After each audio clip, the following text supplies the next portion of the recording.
Mohammad Arfatur Rahman apple, সাবেক সাধারণ সম্পাদক জেলা যুবদল বগুড়া ও কেন্দ্রীয় নির্বাহী কমিটির সদস্য, সাবেক যুবদল এবং সহ সাংগঠনিক সম্পাদক, সাবেক জেলা বিএনপি বগুড়া।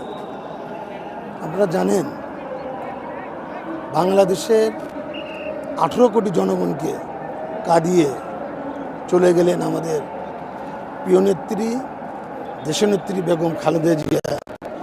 তিনবারের প্রধানমন্ত্রী ছিলেন এবং বাংলাদেশের প্রথম নারী প্রধানমন্ত্রী দেশনেত্রী বেগম খালেদা জিয়া। উনি যদি সুচিকিৎসার সময় মতো পাইতেন, হয়তো আরও 20 বছর 25 বছর আমাদের মাঝে থাকতেন।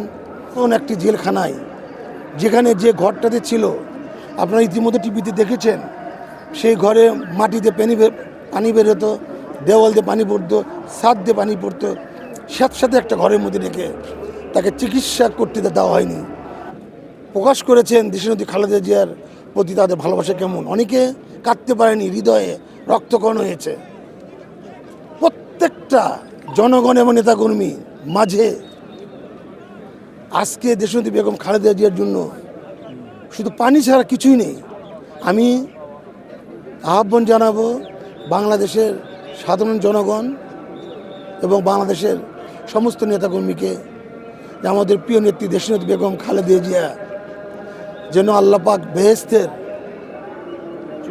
জান্নাতের মেহমান বানিয়ে দেয় এবং আমাদের প্রিয় নেতা জনাব তারেক রহমান এই শোক কাটিয়ে উঠতে পারে। মহান আল্লাহ রাব্বুল আলামিন যেন এই ধৈর্য ধারণ করার তৌফিক দেয়। কারণ চিকিৎসাগত অবস্থা বলেছিলেন যে এই দেশের বাইরে তার কোনো বাড়ি নেই, দেশের বাইরে তার কোনো ঠিকানা নেই, এই দেশই তার ঠিকানা, দেশের জনগণই তার আত্মীয়। সেটা উনি কিন্তু প্রমাণ করে দিয়ে গেলেন যে খালেদা জিয়া যেটা বলেছিলেন সেটা প্রমাণ করে দিয়ে গেলেন। এই দেশেই তার জন্ম হয়েছিলেন, এই দেশেই তিনি মৃত্যুবরণ করলেন। কোটি পার হয়ে যাবে এবং অলরেডি আমি যখন সকাল 7:30 8টায় আসি তখনই আমি দেখেছি লক্ষ লক্ষ লোক। আর এখন তো বাজে আপনার 12টা, এটা কোটি পার হয়ে যাবে। কারণ এখানে তো আপনার লোক তোমার জায়গা নেই। আজকে যারা আর জন্মস্থান বগুড়া সদরে, আমি মামলার অত্যাচার অতিষ্ঠ হয়ে, যখন আমার নামে 32টা মামলা ছিল, আমি 4 থেকে 5 বার কারাবরণ করেছি। মামলার অত্যাচার অতিষ্ঠ হয়ে আমি ঢাকায় আসি। এখন আমি ঢাকায় থাকি। আমি বগুড়ে মাঝে মধ্যে যাই, কিন্তু এখন আমি ঢাকায় থাকি। গত 5ই আগস্ট সে সকালে নাস্তা করেছেন, দুপুরে খাবার অর্ডার দিয়েছেন, সে খাবার রেখে তিনি তার জান নিয়ে পালিয়েছেন।